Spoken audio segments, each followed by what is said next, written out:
oh boy, my blue alien people are back. My home dogs, my family, my crew. You know what I'm talking about.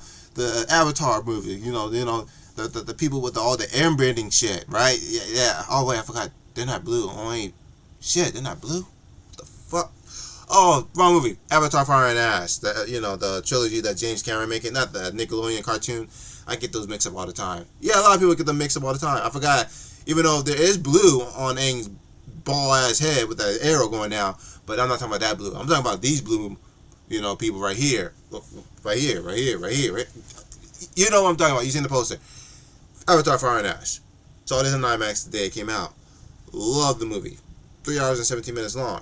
I hold my pee for that long. Actually, for like 2 hours and almost 2 hours, 2.5 hours long into the movie. I held my pee and I was like, yeah, I gotta go. I couldn't hold it for another almost half an hour. But man, this movie was just beautiful, like always. This for second one, I saw the second one in theaters, watched it straight through, holding my pee. That was a beautiful movie. The first one, saw it in theaters in Japan in 2009.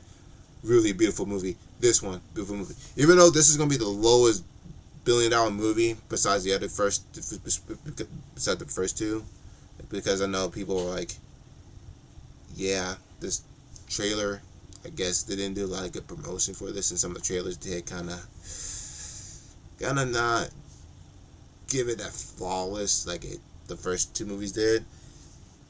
It still was a good movie to go watch in IMAX, and it's still making money to this day right now. I mean, the first week it made, was it 60, 70? I think it was 70? It was 80. It was 80 million, I believe. It was like 80 something million it made the first week.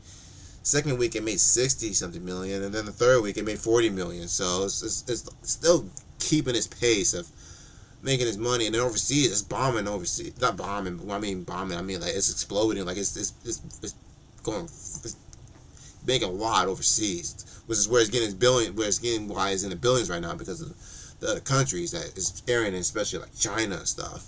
But it's making its money. But this movie was just really beautiful. Seeing Jake Scully and his family going through more of their tragic shit after the second one, after they're losing their son. It was, and stuff. The aftermath of that, that was sad. But then later on, you learn about some stuff, some surprises, which they spoil it in the trailers, which I'm kind of mad that they did that, because they've been doing that a lot in trailers, that they would show something and you'd be like, damn, you could have saved this for the movie. Why the hell you want to show it in the trailers? Kind of like in anime openings, because I watched an anime opening today for an anime called Fire Force, the final season part 2, and I'm like, yo, you spoiled like almost half the whole season in the opening. Like now people gonna be like, oh shit, what's this? People who read the manga, they're gonna look at it and think to themselves, they really spoiled everything. Wow, in the opening. Well, I hope the anime watchers don't know this. But other than that, that's technically, that's what they did with the trailer for Avatar: Fire and Ash, which I think probably the other reason why people didn't go watch the movie, because they spoiled some stuff in the trailers that could have been really important for the movie, for fans to be watching it, be excited, be like, oh crap, this happened, oh crap, that happened. Now fans gonna watch it like, oh yeah, we saw this in the trailer, so that's not a surprise. But overall, the movie's still awesome to watch. I still enjoyed it, and I love it. Visual, like I said, if you watch this in IMAX 3D, that's basically what it's made for. You're blown away. Acting was good. The plot was really good. It's different from the first two. You still got that one dude from the first movie who had his own avatar now, going after them still. Then you have a new villain who's like some some chick from the Ash Nation, she's a crazy. She's crazy as hell. She's really crazy. What's also cool is that the actress that plays her, she's actually Chaplin's granddaughter. So you know who Chaplin is. He's made a bunch of silent films back in the 1930s, 40s, or 20s. I don't know.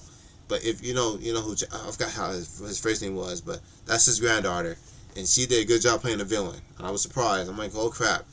So hopefully I see her in some more other movies that comes out this year or next year or in the future that she could be in. But I mean, this movie, it wasn't bad. It was good. I don't know how it's going to lead. I don't know how the fourth one or fifth one going to be, but we won't see those until like the next 3 or 4 years. So we got ways to go before we see those, and hopefully that bring back the attention that the third one needed for those to go up there. The coolest thing is that the trilogy is the number $1 billion movie now, passing what, Marvel and Star Wars, one of those two. So congratulations to James Cameron for that, accomplishment. But overall, I mean, I'm giving this a 9 out of 10. I love Avatar. The game sucks, but the movie I enjoyed a lot, and I can't wait to get this and add this to my collection with the other two. So go watch this when it comes out, on DVD, digital, Blu-ray, 4K. Go watch it and stuff. If it's still in theaters, because it's going to be in theaters for a while, go watch it. It's a good movie. It's definitely worth a watch. Thank you for watching this review. I'll see you on my next one. Goodbye, everybody.